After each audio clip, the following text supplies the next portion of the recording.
माँ तू सबसे प्यारी है, माँ तू जग में न्यारी है। माँ तू सबसे प्यारी है, माँ तू जग में न्यारी है। अपने आंचल में रखना, अपने आंचल में रखना। हमें वरदानों से भरना। माँ तू सबसे प्यारी है, माँ तू जग में न्यारी है। माँ तू सबसे प्यारी है, माँ तू जग में न्यारी है। Mr. Rajan Samuel, a great missionary in Hindi heartland, first class with distinction.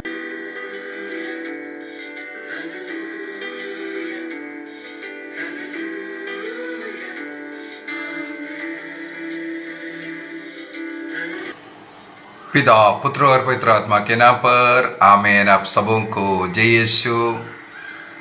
आज हम लोग प्रकाशन ग्रंथ अध्याय 4 को पढ़ेंगे।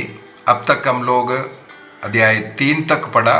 विशेषकर अध्याय 1 के अंदर योहन को जो मिलने वाला ईश्वरीय दर्शन के विषय में, और ईश्वर के ईसा मसीह के आग्रह पर अध्याय 2 और 3 में एशिया माइनर के 7 कलीसियाओं को लिखने वाला पत्र, एक एक पत्र को हम लोग पढ़ करके आया। इसके बाद एक और क्लास लेकर के अध्याय 2 और 3 में उसको कंपेयर भी किया। ये 7 कलीसियाएं कहाँ हैं, ये सब हम लोगों ने सीखा। एक्चुअली इस प्रकाशना ग्रंथ को हम लोग 2 भागों में विभाजित कर सकते हैं। अध्याय 3 तक पहला भाग है। इसका मतलब प्रकाशना ग्रंथ का दूसरा भाग अध्याय 4 में शुरू हो रहा है।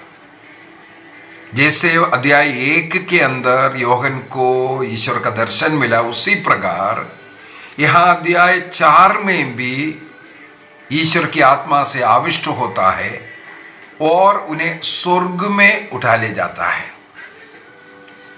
अध्याय 1 से लेकर के 3 तक अगर इस धरती में रह करके कार्य देख रहा था, सुन रहा था, तो अध्याय 4 से लेकर के 22 तक आखिरी तक का वे पवित्र आत्मा से आविष्ट होकर के स्वर्ग जाते हैं और स्वर्ग का अनुभव बताता है।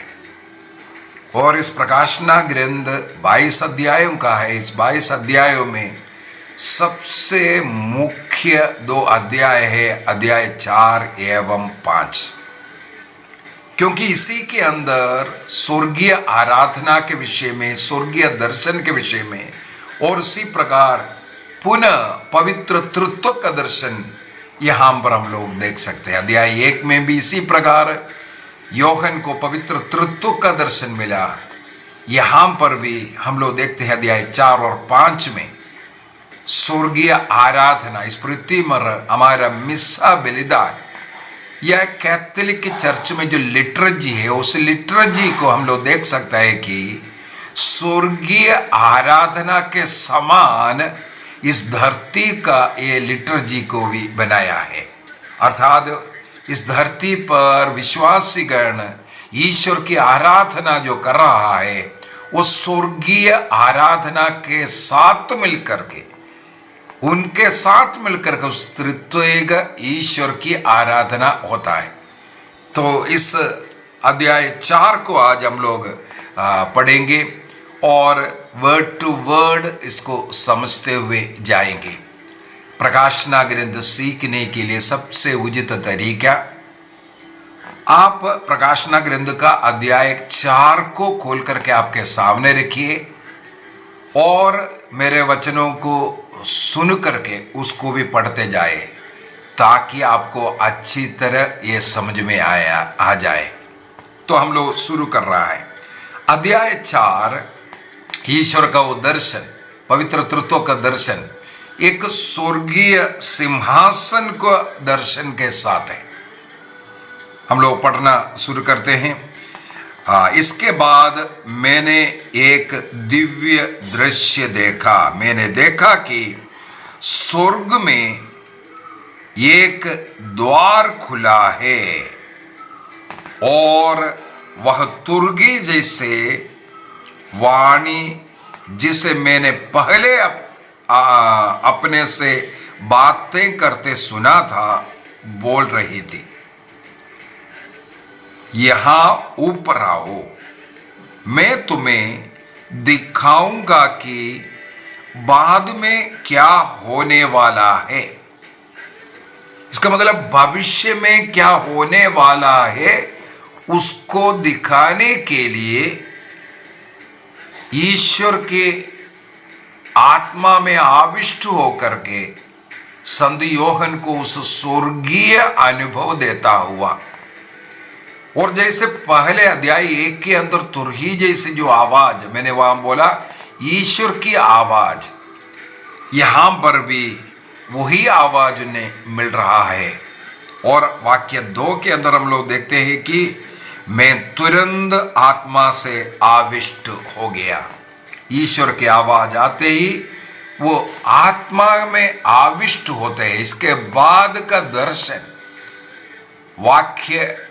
अध्याय 22 तक का दर्शन इसी आत्मा में आविष्ट होकर के स्वर्गीय दर्शनों के साथ ही होता है। इसका मतलब प्रकाशना ग्रंथ को 2 भागों में अगर विभाजित करेंगे, अध्याय 3 तक के एक भाग, अध्याय 4 से दूसरा भाग है। दूसरा भाग में भविष्य में क्या होने वाला है उसकी ओर इंगित करने के लिए, केवल ये नहीं सोचना केवल भविष्य के विषय में। इस प्रकाशना ग्रंथ लिखने का उद्देश्य भी मैंने बोला है। जब रोमन साम्राज्य क्रिश्चियों के ऊपर इतना प्रताड़ना शुरू किया, लोगों को मारना शुरू किया, तब क्रिस्तु विश्वासियों को ढारस बंधाने के लिए, और विजय क्रिस्त का है और हम सबों को विजयी बनाएगा, ये ढारस बंधाने के लिए इसको लिखा। ये भी मन में रख कर के ही हम लोगों को इसको पढ़ना चाहिए। तो सबसे पहले योहन पवित्र आत्मा से आविष्ट होकर के जो दर्शन, वाक्य 2 का सेकंड पार्ट में लिखा है, मैंने देखा कि स्वर्ग में एक सिंहासन रखा हुआ है और उस पर कोई विराजमान है। उनका नाम नहीं ले रहा है, उस पर कोई विराजमान है करके बोल रहा है। ईश्वर स्वर्ग में अपने सिंहासन में विराजमान होता हुआ उसने देखा, और उस दर्शन में जिसको उन्होंने देखा उसके विषय में लिखा है वाक्य 3 के अंदर, जिसका रूप रंग सूर्यकांत एवं रुद्राक्ष के सदृश है और सिंहासन के चारों ओर मरकत मणि जैसे आधा एक मंडल दिखाई दिया है। इसका मतलब को भी हमें समझते हुए जाना अच्छा है। यहां पर संत योहन हमें समझाता है कि स्वर्ग का द्वार खुला है। मैं साथ ही साथ इसको मिस्सा बलिदान के साथ भी थोड़ा जोड़ करके लेके जाऊं, क्योंकि इस पृथ्वी पर विश्वासी गणों का जो लिटरेजी, जो आराधना, वो स्वर्गीय आराधना के साथ तुलना भी करना चाहिए। योहन को उस दर्शन मिलने के लिए सबसे पहले द्वार को, स्वर्गीय द्वार को, स्वर्ग को खुला हुआ मिला। हम लोग भी आराधना के लिए हमारा दरवाजा, चर्च का, गिरजाघर का दरवाजा खुला और लोग उसमें प्रवेश करता हुआ, इस प्रकार थोड़ा सा कंपेयर कर करके और उन्हें ऊपर बुला रहा है। अर्थात हमेशा हम लोग लूकस का सुसमाचार अध्याय 22 में पढ़ते हैं, प्रभु कहते हैं वाक्य 15 में, मैं कितना चाहता था मेरे दुख भोग के पहले तुम लोगों के साथ ये भोजन करो। इस प्रकार का एक निमंत्रण हर एक क्रिस्तु विश्वासियों को उस स्वर्गीय आराधना के लिए मिलता हुआ हम लोग पढ़ते हैं। इसके बाद लिखते हैं इन स्पिरिट, पवित्र आत्मा में वो आविष्ट हो गया कर करके। अध्याय 1 का वाक्य 10 में भी हम लोगों को यह पढ़ने के लिए मिलता है। अध्याय 1 का वाक्य 10 में वो प्रार्थना में बैठा हुआ था, उस समय पर वो आत्मा में आविष्ट हो गया करके, मैं प्रभु के दिन आत्मा से आविष्ट हो गया और मैंने अपने पीछे तुरही जैसे वाणी को उच्च स्वर से ये बोलते हुए सुना। ये लिखा है अध्याय 1 का वाक्य 10 में।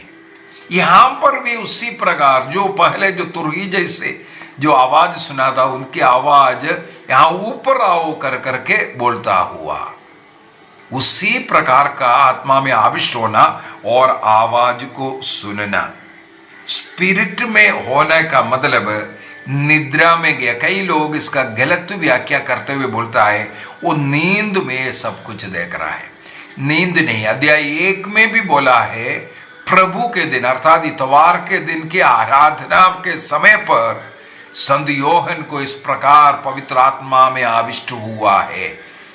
ये एक प्रकार का स्पिरिचुअल अनुभव है, आत्मिक अनुभव है। ये नींद में अनुभव होने वाला अनुभव नहीं है। और कैथोलिक कलीसिया का धर्म शिक्षा ग्रंथ भी इसके विषय में समझाते हैं कि 2583 में 2583 में ईश्वर इस प्रकार जिनको अपने को प्रकट करना चाहता है उन्हें इस प्रकार के एक आत्मिक दर्शन देता है। ईश्वर अपने को इस प्रकार आत्मा में जिनको देना चाहता है वो दे सकता है, देता है करके।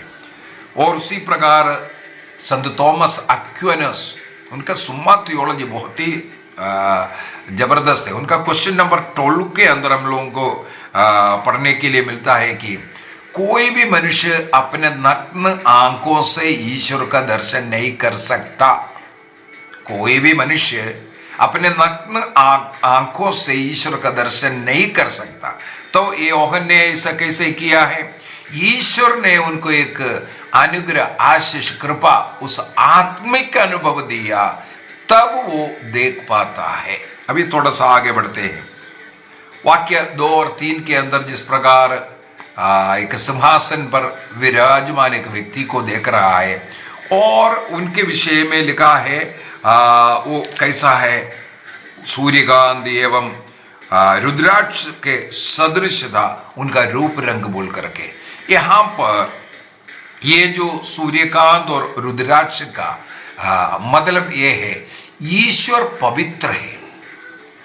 उनकी उस पवित्रता का झलक को दिखाने के लिए, होलीनेस, पवित्रता, उस ईश्वर उसके सामने स्वर्गदूत भी यही तो पवित्र पवित्र पवित्र बोल करके उनकी स्तुति आराधना किया जाता है। तो उनकी उस पवित्रता को दिखाने के लिए ये जो सबसे पहले कहते हैं वो सूर्यकांत के समान ईश्वरीय पवित्रता को दर्शाने वाला शब्द। इसके बाद रुद्राक्ष जैसे ये बोल रहा है वो कितना ईश्वर, कितना न्यायी ईश्वर है। उनके जज में न्याय ईश्वर को दिखाने के लिए ये इस प्रकार का शब्द को इस्तेमाल किया है। और सिंहासन के चारों ओर मरक्त मणि जैसे एक आधा मंडल, इसको हम लोगों को याद करना चाहिए। नूह के समय पर ईश्वर ने नूह के साथ एक वाचा जोड़ा है। वो क्या है? वाक्य अध्याय 9 का वाक्य 16 के अंदर इंद्रधनुष के साथ एक चिन्ह ईश्वर ने वादा किया है। अब से कभी भी पृथ्वी को पानी से मैं नष्ट नहीं करूंगा। और ये इंद्रधनुष जब देखेगा ये मुझे याद दिलाएगा एक इस प्रकार नूह के साथ एक समझौते, एक विधान, वो ये सबसे अच्छा शब्द। ईश्वर ने नूह के साथ एक विधान जोड़ा। वो ईश्वर का करुणा, दया को दिखाता है।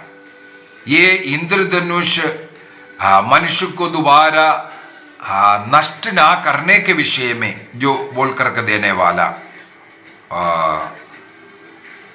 उत्पत्ति ग्रंथ अध्याय 9 वाक्य 13 में साफ साफ, मैं बादलों के बीच अपना इंद्रधनुष रख देता हूं, वह पृथ्वी के लिए ठहराए हुए मेरे विधान का चिन्ह होगा। तो यहां पर योहन ने इसी प्रकार का उस विधान का चिन्ह को, ईश्वर के उस विधान को और उस दया और करुणा को दर्शाते हैं। इसका मतलब है ईश्वर का पवित्रता को, ईश्वर न्यायी है उसको, और उनके उस विधान को, उनके करुणा वाला वो विधान को दर्शाने वाला चिन्ह को यहां पर योहन देखते हैं। तो इस प्रकार का चिन्हों के द्वारा वो सिंहासन पर विराजमान व्यक्ति ईश्वर है करके वे बता करके दे रहा है। थोड़ा सा और आगे बढ़ते हैं। हाँ, उसी प्रकार कैथोलिक कलीसिया का धर्म शिक्षा ग्रंथ 42 के अंदर हम लोग कोई ईश्वर का वर्णन कर नहीं सकता है करके लिखा है। कोई भी मनुष्य ईश्वर का वर्णन पूरा का पूरा नहीं कर सकता। तो योहन ने यहां पर जो देखा उस वर्णन, ईश्वर के वर्णन का पूर्णता नहीं है, एक अंश मात्र है, क्योंकि कोई भी मनुष्य ईश्वर का वर्णन कर नहीं सकता पूर्ण रूप से। और योहन जॉन क्रिसोस्टम ये भी बोलता है कि ये जो योहन ने सिंहासन देखा करके बोल रहा है और सिंहासन पर विराजमान, ये ईश्वर का उस राजाधिराज ईश्वर का उस अधिकार को दर्शाता है कि सारे संसार की रचना करने वाला उसका अधिपति हमारा ईश्वर है, ये दिखाने के लिए ये सिंहासन और सिंहासन पर विराजमान को दर्शा रहा है। अभी वाक्य 4 में जाते हैं। वाक्य 4 वहां पर लिखा हुआ है, सिंहासन के चारों ओर 24 सिंहासन रखे हुए हैं। ध्यान से सुनना, 24 सिंहासन रखा हुआ है और उस पर 24 वयोवृद्ध विराजमान। इसका मतलब एक मध्य में एक सिंहासन और उस सिंहासन पर एक व्यक्ति विराजमान है, उनका वर्णन किया, उससे हमें पता चला वो राजाधिराज ईश्वर है। और उनके चारों तरफ और अन्य 24 सिंहासन रखा है, उनमें 24 वयोवृद्ध विराजमान है। अब ये 24 वयोवृद्ध कौन है? कई प्रकार उसका इंटरप्रिटेशन किया जाता है। सबसे पहले कैथोलिक की चर्च ये सिखाते हैं कि ये 24 वयोवृद्ध इस्राएल के 12 ट्राइब एवं ये वो पुराना विधान हो गया, नए विधान में 12 प्रेरितों का चिन्ह है। इस प्रकार 12 अर्थात पुराना विधान प्लस नया विधान मिलकर के 24 हो गया। एक और ट्रांसलेशन मिल सकता है, इस्राएल के पुरोहितों का 24 ग्रुप हुआ करता था।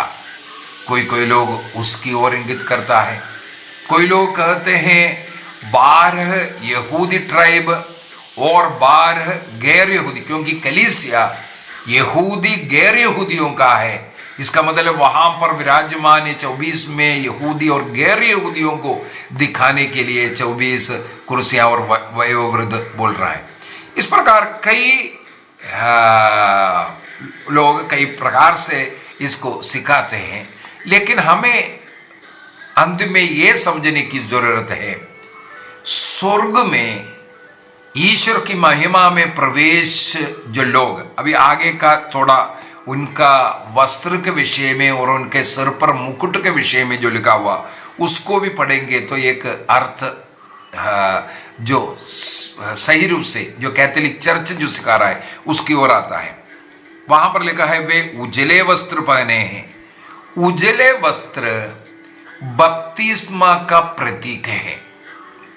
उजले वस्त्र बपतिस्मा के बाद बार बार पाप स्वीकार कर अपने वस्त्र को मेमने के रक्त में धोने वालों की ओर इशारा है। अभी आगे लिखा है उनके सिर पर सोने का मुकुट है। जैसे अध्याय 2 वाक्य 10 में भी हम लोगों ने पढ़ा है, आपके जीवन में बहुत कष्ट पीड़ा सहन करना पड़ेगा, आपको राजा लोगों द्वारा, सम्राट के द्वारा प्रदान दिया जाएगा, लेकिन आप जीवन के अंत तक ईमानदार रहो करके, ईमानदार रहना, तब जीवन का मुकुट आपको मिलेगा। अर्थात ये 24 वयोवृद्ध वे लोग हैं जो अपने वस्त्र को मेमने के रक्त में धोकर के सफेद किया हुआ, अर्थात बपतिस्मा के द्वारा क्रिस्त में विश्वास करते हुए अपने वस्त्र को धोने वाला, एवं बपतिस्मा के बाद होने वाले पापों के लिए पाप स्वीकार संस्कार जो कलीसिया में मिलता है, उसके द्वारा बार बार अपना वस्त्र को क्रिस्त के उस मेमने के रक्त के द्वारा धोने वाला, और इस प्रकार विजय प्राप्त करने वालों को क्या है, प्रभु ने बोला है मेरे साथ वो सिंहासन में विराजमान होगा। जैसे क्रिस्त अपना कार्य क्रूस, मृत्यु और पुनरुत्थान के बाद स्वर्गारोहण होते हैं, पिता के दाहिने विराजमान होता है, उसी प्रकार क्रिस्त के रक्त से जो अपना मैलापन, अपना पाप को धोकर अपना वस्त्र को ज्याला कर दिया, उनको भी जीवन का मुकुट मिलता हुआ बरताता है। इसका मतलब हो गया, यहूदी गैर यहूदी हो या पुराना विधान का और नए विधान का हो, जो क्रिस्त के रक्त के द्वारा जो बचाया गया, जो मुक्ति प्राप्त किया हुआ लोगों का उस झलक को देख रहा है। उनको जिस प्रकार वहां बैठने का जो सिंहासन जो क्रिस्त के साथ मिलने के विषय में जो सिखाया, वो हम उसका एक दर्शन, झलक यहाँ पर हम लोग देख सकते हैं। कैथोलिक कलीसिया का धर्म शिक्षा ग्रंथ, साथ साथ में इसलिए कलीसिया का कैटेकिज्म ऑफ कैथोलिक चर्च के अंदर, CCC के अंदर क्या लिखा हुआ है वो भी सिखा रहा है, ताकि हमें जो सीख रहा है वो जो अथॉरिटी जिनको मिला उसने जो सिखाया वही सीखना है। कैथोलिक चर्च का टीचिंग, सही टीचिंग, उसी को सीखना, इसलिए मैं बीच बीच में बोल रहा हूँ। कैटेकिज्म ऑफ कैथोलिक चर्च 1243 में इस सफेद वस्त्र को इस वयोवृद्ध ने जो पहना हुआ जो उजले वस्त्र के विषय में कहते हैं, जो बैप्टिस्म में मिलने वाला, बपतिस्मा में मिलने वाला उस उजले वस्त्र है। इसके बाद जो सिर पर पहनने वाला जो गोल्डन क्राउन है, अपने विश्वास के द्वारा चाहे उनको मरना ही पड़े, विश्वास में, क्रिस्त में विश्वास करते हुए दृढ़ रह करके वो प्राप्त करने वाला मुकुट है। ये मुकुट राजाओं को मिलता है, अर्थात क्रिस्त का जो राजत्व के भागी बना है। पेतरुस का पहला पत्र 2:9 में हम लोग यही पढ़ते हैं, क्रिस्त का पुरोहिताई, नबी का और राजा का वो रोल बपतिस्मा के द्वारा एक व्यक्ति को मिलता है। कैटेकिज्म 1138 के अंदर ये 24 वयोवृद्ध, इसका मतलब है मुक्ति प्राप्त सभी जो जन, जो कलीसिया, क्रिस्त का शरीर, उससे जो जुड़ा हुआ लोग, उसका प्रतीक है करके कैटेकिज्म 1138 के अंदर सिखाते हैं। वे लोग, वो जो संत लोग स्वर्ग में निरंतर ईश्वर की स्तुति आराधना करने वाले, उसको दर्शाता है।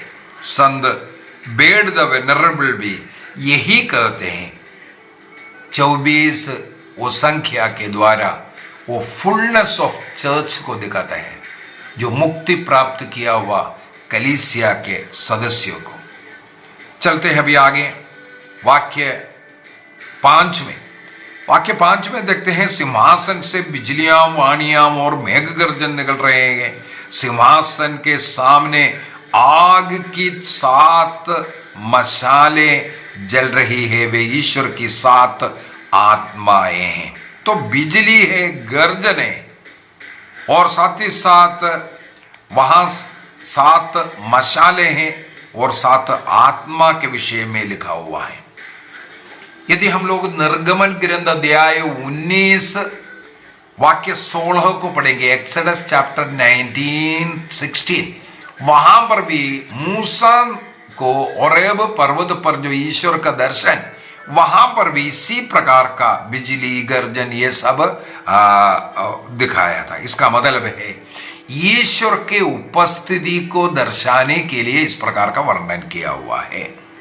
इसके बाद 7 मशाले बोल रहा है, वो नबी इसहाक का ग्रंथ अध्याय 11 वाक्य 2 में पवित्र आत्मा का 7 वरदान, और यहां पर लिखा है 7 आत्माएं हैं, अर्थात पवित्र आत्मा। अध्याय 1 में भी हमें मिला था 7 आत्मा बोल करके। इसका मतलब आत्माओं की पूर्णता, परिपूर्णता किसमें? पवित्र आत्मा को दर्शाने के लिए 7 आत्माएं लिखा जाता है। इसका मतलब यहां पर पवित्र तृत्व का दर्शन, मैंने बुलाया वो आवाज, इसके बाद सिंहासन, इसके बाद यहां वहां पर वो 7 आत्मा अर्थात पवित्र आत्मा। यहां फिर से हम लोगों को पवित्र तृत्व मिल रहा है, और पवित्र तृत्व की आराधना ही स्वर्ग में स्वर्गीय आराधना है। वही हमारे कैथोलिक चर्च का जो लिटर्जी है, पवित्र तृत्व की आराधना। पवित्र मिस्सा बलिदान में भी इसी प्रकार पवित्र आत्मा में यीशु के द्वारा पिता से प्रार्थना करने का यह तरीका कैथोलिक मिस्सा बलिदान में इसलिए है क्योंकि वो स्वर्गीय आराधना का प्रतीक यहां पर हो रहा है, उसके साथ मिलकर के। थोड़ा चलते आगे, अध्याय 4 का वाक्य 6 में सिंहासन के आसपास का फर्श मानो स्फटिक सदृश पारदर्शी समुद्र है। ये इसका क्या मतलब है? सी ऑफ ग्लास, स्फटिक सदृश पारदर्शी समुद्र है करके सी ऑफ ग्लास बोल सकता है। वो भी प्यूरिटी को, पवित्रता को दिखाने वाला एक शब्द है। इसका मतलब उनके चारों तरफ भी पवित्र है। वो किसके लिए और है? जो स्वर्ग में प्रवेश करता है, कोई अपवित्र वस्तु स्वर्ग में प्रवेश नहीं कर सकता, केवल पवित्र वस्तु ही स्वर्ग में प्रवेश कर सकता है। उनके चारों तरफ जितने भी है सब पवित्र है। पुराना विधान के अंदर जो सुलेमान का मंदिर, उसके विषय में भी राजाओं का पहला ग्रंथ अध्याय 7 वाक्य 23 में भी इसी प्रकार का एक वर्णन, जो कांसे का जो समुद्र जैसे, इस प्रकार का एक वर्णन लिखा हुआ मिलेगा। इसका मतलब है जो क्रिस्तीय लोग बपतिस्मा के द्वारा जो प्यूरिफाई हुआ है और बार बार पाप स्वीकार कर अपने वस्त्र को क्रिस्त के मेमने के रक्त से धोता है, इस प्रकार के लोगों का एक समूह को वहां पर दिखाता है।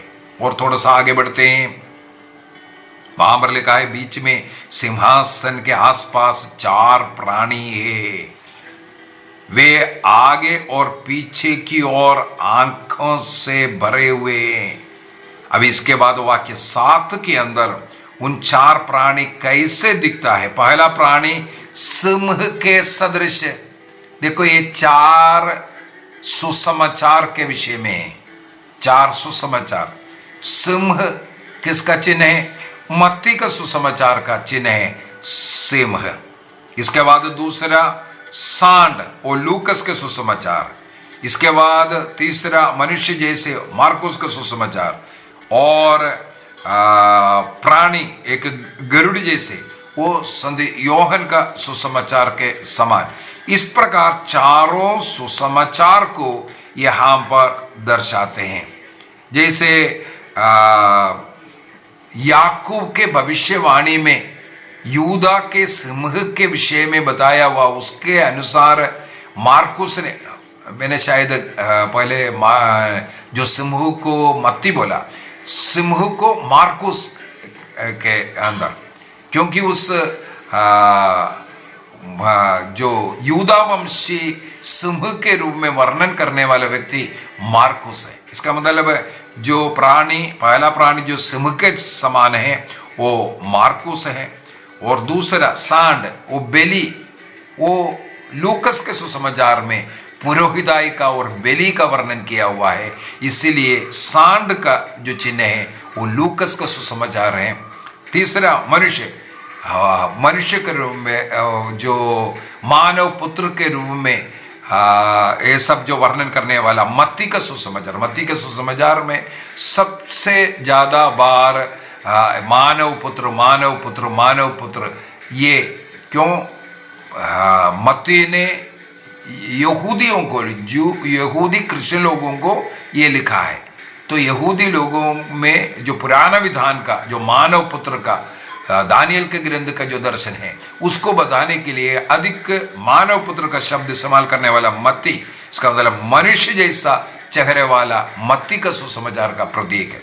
और हमें मालूम है गरुड़ जैसे योहन का सुसमाचार सबसे ऊंचा जो ईश शास्त्र और ऊंचाई से नीचे जमीन पर चलने वाला छोटे छोटे प्राणी को भी देखने का शक्ति जैसे गरुड़ को होता है, इसी प्रकार जो रहस्यों को खुलासा करने वाले योहन का सुसमाचार को गरुड़ का चिन्ह, इसका मतलब 4 चिन्ह हम दिया, 4 सुसमाचार की ओर इंगित है। एक बार और मैं बोलता हूं, सबसे पहला प्राणी के विषय में सिंह है और मार्कुस का सुसमाचार, इसके बाद दूसरा प्राणी सांड, उसको लूकस का सुसमाचार, और मनुष्य का मानव पुत्र का और लेकिन वो मत्ती का सुसमाचार, और गरुड़ जैसे ऊपर उड़ने वाले वो योहन का सुसमाचार। इस प्रकार 4 प्राणी को 4 सुसमाचार की ओर इंगित करता है। और आगे पीछे वो देख सकता है करके आगे पीछे देख सकता है। कैटेकिज्म ऑफ कैथोलिक चर्च, कैथोलिक कलीसिया का धर्म शिक्षा ग्रंथ 302 के अंदर ईश्वर के नजर में कुछ भी छिपा नहीं सकता, वो सर्वज्ञानी है, इसको दर्शाने के लिए इस प्रकार का लिखा है। इसके बाद उनका 6 पंग के विषय में, ये भी हम लोग इसहाक का ग्रंथ अध्याय 6 वाक्य 2 में हम लोग देख सकता है, ये पंगों के सब जो विषय में, अर्थात ईश्वर की सेवा करने के लिए सदा तैयार रहने वाले को दर्शाने के लिए ऐसा। संत आयरेनियस जो चर्च फादर्स है, आदिम कलीसिया के जो चर्च फादर्स है, वे सबसे पहले सिखाया कि ये 4 प्राणी 4 सुसमाचार हैं। संत आयरेनियस ये सिखाया है और उसी को ही कैथोलिक चर्च आगे एक ट्रेडिशनल इंटरप्रिटेशन के रूप में सिखाया। इसी प्रकार संत यरोम है, संत अम्ब्रोस है, ये सब इसको स्वीकार करते हैं। हम लोग आगे बढ़ते हैं वाक्य 8 के अंदर। वाक्य 8 के अंदर 4 प्राणियां 6 पंख है और भीतर बाहर आंखों से भरे हैं सर्वज्ञानी वो दिखाने के लिए, और दिन रात निरंतर ये कहते रहते हैं, दिन रात निरंतर, दिन रात निरंतर ये कहते हैं, अर्थात स्वर्ग में ईश्वर की आराधना स्तुति निरंतर 24 घंटा दिन और रात को वहां पर चलता है। वो क्या बोल करके, पवित्र पवित्र पवित्र सर्वशक्तिमान प्रभु ईश्वर जो था, जो है और जो आने वाला है। ये स्वर्गीय आराधना हमारे पारिवारिक प्रार्थना एवं धर्म शिक्षा पुस्तक का जो पारिवारिक प्रार्थना जब शुरू होता है उसमें भी, और नबी इसहाक का ग्रंथ अध्याय 6 के अंदर वहां पर भी इस प्रकार निरंतर स्तुति करने वाले स्वर्गीय स्तुति, उसी स्तुति से हमारे पारिवारिक प्रार्थना उस किताब पेज नंबर 15 के अंदर, पेज नंबर 15 के अंदर आपको मिलेगा। वही प्रार्थना के द्वारा शुरू हो रहा है, पवित्र पवित्र पवित्र प्रभु विश्वमंडल के ईश्वर, स्वर्ग और प्रीति तेरी महिमा से परिपूर्ण है, स्वर्ग में प्रभु की होशाना, धन्य है वे जो प्रभु के नाम पर आते हैं, स्वर्ग में प्रभु की होशाना। इस प्रकार बोल करके स्वर्गीय स्तुति के साथ स्तुति करने वाला, इसलिए लिटर्जिकल प्रार्थना बहुत शक्तिशाली प्रार्थना होता है। इसलिए हम लोगों को रोज इस प्रार्थना को करना चाहिए। इसलिए किताब में लिख कर दिया ताकि परिवार मिलकर के ईश्वर की स्तुति उस स्वर्गीय स्तुति के साथ करे। और पवित्र मिस्सा बलिदान में भी हम लोगों को मालूम है, पवित्र मिस्सा बलिदान में भी इसी बात को इस्तेमाल करते हैं। जैसे स्वर्ग में स्वर्गदूत गाते हैं, उसी प्रकार हम विश्वासी गण संसार में पवित्र मिस्सा बलिदान में और प्रार्थना में, पारिवारिक प्रार्थना में ये पवित्रता का ये गीत गाते हैं, स्वर्गदूतों के साथ मिलकर के गाते हैं। कैटेकिज्म 1352 इसको और हमें सिखाते हैं। स्वर्गदूतों के साथ इस धरती के आराधना भी ईश्वर को समर्पित किया जाने के विषय में। और थॉमस एक्विनास भी सेम सिखा रहा है। ये थ्रीफोल्ड होली जो बोलना, वो रिपीटिशन नहीं बल्कि ईश्वर का उस परफेक्शन को दिखाने के लिए होता है। रिपीट नहीं हो रहा है, उसका परफेक्शन को दिखा रहा है। इसलिए हमेशा पवित्र पवित्र पवित्र ये रिपीट नहीं कर रहा है, बल्कि उनका परफेक्शन को दिखाने के लिए ये जो 3 बार इसको रिपीट किया बताया जाता है। वाक्य 9 से 11 तक का वचनों में भी जाते हैं। वहां पर हम लोगों को स्वर्गीय आराधना का एक और दृश्य दिखता है।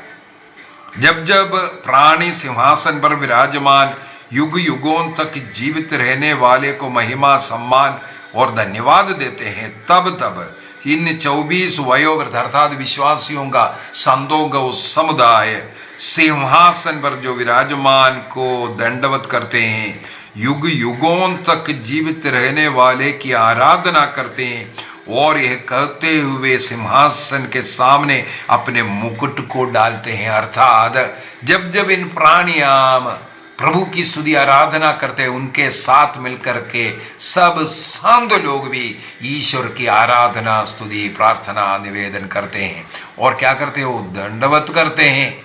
इसका मतलब ईश्वर की आराधना स्वर्ग में दंडवत करके होता है। इसलिए हमारे लिटर्जिकल आराधना में भी घुटना टेकना, दंडवत करना, ये सब जो कार्य करते हैं। और साथ ही साथ वे अपना मुकुट को, जो सोने का मुकुट उनको जो मिला हुआ है ईश्वर के जो राजत्व के साथ मिलने के लिए, उनको जो कुर्सी मिला है, कुर्सी जोड़ करके जमीन पर आते हैं, दंडवत करते हैं और अपना मुकुट को उस सिंहासन में विराजमान के पैरों में रखते हैं, चरणों में रखते हैं। अर्थात तू ही सब कुछ है ईश्वर, हम तो कुछ नहीं है। हमें मान सम्मान जो कुछ मिला है, धन दौलत जो मकान जो कुछ मिला है, वो सब तेरा ही है, ये बता करके समर्पण करना, अपने को शून्य करना, ये स्वर्गीय आराधना का पहला पाठ है। जब तक विनम्रता नहीं है, जब तक ईश्वर की महिमा नहीं है, सब कुछ ईश्वर ने दिया, ये स्वीकार नहीं करते हैं, वहां पर आराधना नहीं हो सकता है। और एक बात और है, वाक्य 11 में लिखा है, हमारे प्रभु ईश्वर तू महिमा, सम्मान और सामर्थ्य का अधिकारी है, क्योंकि तूने विश्व की सृष्टि की, तेरी इच्छा से यह अस्तित्व में आया और उसकी सृष्टि हुई। ये गाते हैं वे लोग, मुकुट नीचे डाल करके आराधना करते हुए और सिंहासन में विराजमान के सामने घुटना टेक करके बताते हैं कि ईश्वर, हमारे ये प्रभु ईश्वर, तू महिमा, सम्मान और सामर्थ्य के अधिकारी है। ये वहां पर इस्तेमाल करने वाले एक शब्द, ग्रीक शब्द है ऑक्सियोस। ऑक्सियोस, एक ग्रीक शब्द ऑक्सियोस। यदि आप ईस्टर्न चर्च का, पूर्वी कलीसिया का, जैसे हम लोगों का सीरो मलंगर चर्च होता है, सीरो मलंगर चर्च के अंदर बिशपों का अभिषेक होता है। उस समय पर बिशप को उस कुर्सी में बिठाकर, मेरे ख्याल में लैटिन कलीसिया में भी जो कुर्सी में बिठा करके अन्य पुरोहित सब मिल करके उनको उस कुर्सी के साथ 3 बार ऊपर उठाते हुए इस ऑक्सियोस, यही तू इसके योग्य है बोल करके। किसके लिए योग्य है? बिशप किसके लिए योग्य है? विश्वास के लिए, मरने के लिए तुम योग्य है। क्रिस्त के विश्वास में रह करके कष्ट पीड़ा सहन करना और मरने के लिए तुम योग्य है, ये बोल करके 3 बार उनको ऊपर नीचे उठाता हुआ यहां पर हम लोगों को यही देख रहा है। सिंहासन पर विराजमान उस ईश्वर की स्तुति वही ऑक्सियोस शब्द को इस्तेमाल करते हुए वर्ती यू आर ओ लॉर्ड ये बोल करके कर रहा है। और कैटेकिज्म 295 में ईश्वर ने समस्त पृथ्वी का सृष्टि करता है, वही यहां पर लिखा हुआ है, उसी को कैटेकिज्म में सिखाते हैं। और सब कुछ तेरे द्वारा ही सृष्टि किया और तेरे कारण आज अस्तित्व में आज रह रहा है। कुछ भी ईश्वर के बगैर आज नहीं है। अगर आज हम जीवित हैं, आज आप सुन रहा है मुझे, इसके पीछे के कारण वो ईश्वर है। कैनन लॉ 246 के अंदर जैसे सेमिनारी में पुरोहित बनने के लिए जो सब सिखाते हैं और पुरोहितों को सिखाता है, इसी प्रकार का आराधना शून्य बन करके उस सर्वशक्तिमान ईश्वर को उस बलिवेदी में दर्शन करते हुए पूर्ण रूप से तू ही सब कुछ है, तेरे द्वारा सब कुछ अस्तित्व में आया और तेरे द्वारा ही आज सब कुछ है, ये स्वीकार करते आराधना करने के लिए ही सिखाया जाता है। Canon law 246। तो यहां पर हम लोग कई चीजें, यहां पर अध्याय 4 खत्म हो रहा है, मैं मुख्य कुछ बातों को समझाना चाहूंगा। सबसे पहले हम लोगों ने देखा ये एक सिंहासन, वो सिंहासन किसका प्रतीक है? ईश्वर का, वो सोवर्निटी को, वही राजाधिराज है, उसको दिखाने के लिए कैटेकिज्म 269 को ये दर्शाया में ये बताया। और 24 वयोवृद्धों के विषय में वो विजयी कलीसिया का प्रतीक, विजयी कलीसिया जो स्वर्गदूत संतों का वो जो ग्रुप विजयी कलीसिया, कैटेकिज्म ऑफ कैथोलिक चर्च 956 में ये बता कर दे रहा है। इसके बाद 4 प्राणियों के विषय में, चाहे करूबीम हो, सराफीम हो और स्वर्गदूतों के विषय में सब यहाँ पर वर्णन किया है। और स्वर्ग में प्रभु की स्तुति करने के विषय में पवित्र पवित्र पवित्र बोल करके उसको त्रिसागियन कहते, त्रिसागियन कहते हैं। 3 बार पवित्र पवित्र पवित्र बोलना त्रिसागियन बोलता है। वो स्वर्ग में ईश्वर की स्तुति करना, वही पवित्र मिस्सा में भी मुख्य जो प्रार्थना के रूप में हम लोग देखते हैं। इसके बाद कांच का जो समुद्र देखा था, ईश्वर के सामने उपस्थित लोगों का वो पवित्रता को, जो लोग बपतिस्मा और पाप स्वीकार के द्वारा मेमने के रक्त से अपना वस्त्र उजियाला बनाया, उनका प्रतीक है। इसके बाद उनको मिलने वाला वो जो मुकुट है, वो अपने विश्वास में दृढ़ रह करके उनको जो मिला हुआ और क्रिस्त के राजत्व के साथ मिलने वाला। और हम लोग जैसे मैंने बोला था मिस्सा के साथ, जैसे मिस्सा ओपन करना, स्वर्ग का द्वार ओपन, और हमारा जो मिस्सा में जो ऑल्टर है वो सिंहासन उसका को दिखाता है। और विश्वासीगण और ऑल्टर के सामने और चारों तरफ रह करके विश्वासी और पुरोहित, ऑल्टर सेवक, ये सब ये 24 वयोवृद्ध का प्रतीक है। इसके बाद पवित्र जल से शुद्ध करने वाला वो सी ऑफ क्लास, ईश्वर के सिंहासन के सामने विराजमान हो पवित्रता को दिखाने के लिए। इसके बाद ट्राइसागियन जो पवित्र पवित्र ये हर मिस्सा में हम लोग भी उसको गाता हुआ। और वयोवृद्धों के द्वारा अपना मुकुट और उस मुकुट को आराधना के समय पर समर्पण करना, वो भी हम अपने को पूर्ण रूप से पवित्र मिस्सा में समर्पित करते हैं, चाहे वो ऑफर ट्री के द्वारा हो या प्रार्थना के द्वारा पूर्ण रूप से हम प्रभु को महत्व दे करके अपने को समर्पण करने का एक तरीका, ये लिटरेजी, स्वर्गीय लिटरेजी को यहाँ पर भी हम लोग मनाते हैं। आइए हम अपनी आंखें बंद करें। अध्याय 4 को हम लोगों ने पढ़ा, अध्याय 5 को जब कल पढ़ेंगे इस स्वर्गीय आराधना का पूर्णता को हम लोग वहां दर्शन करेंगे।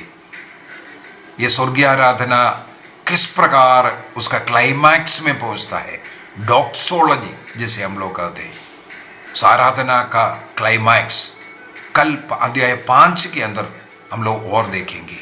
प्रभु हम सबों को आशीष दे, पिता, पुत्र और पवित्र आत्मा के नाम पर आमीन। आप सबों को जय यीशु।